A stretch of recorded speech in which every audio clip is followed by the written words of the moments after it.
In today's video, I'm going to teach you how to reopen a ticket in Freshdesk. Maybe a customer followed up on a closed issue, or you spotted something that needs more work. Either way, bringing a ticket back into your active workflow is quick and clean when you know exactly where to look and what to change. Start by opening the ticket you want to revisit. Head to your ticket list and switch the view to either resolved or closed, depending on where that ticket currently sits.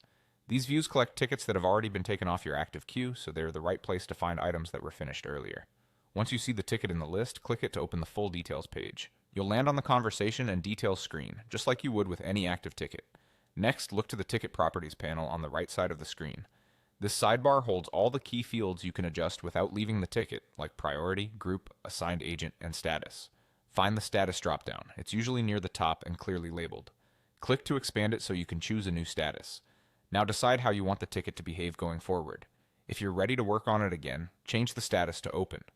This places the ticket back into your team's active workload so it shows up where agents expect to find work. If you're waiting on the customer or a third party, choose pending instead. Pending is helpful when the ball isn't in your court yet. It keeps the ticket visible and tracked without signaling that immediate agent action is required. Selecting the right status helps your queues, SLAs, and reports stay accurate.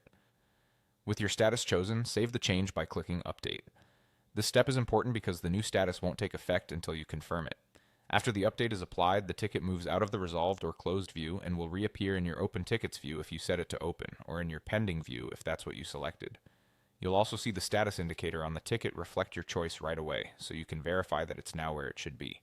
That's all it takes. Open the ticket from the resolved or closed list, adjust the status in the right-hand properties panel, set it to open or pending based on what needs to happen next, and click Update to save. With those few clicks, your ticket is back in motion and easy for your team to track and prioritize.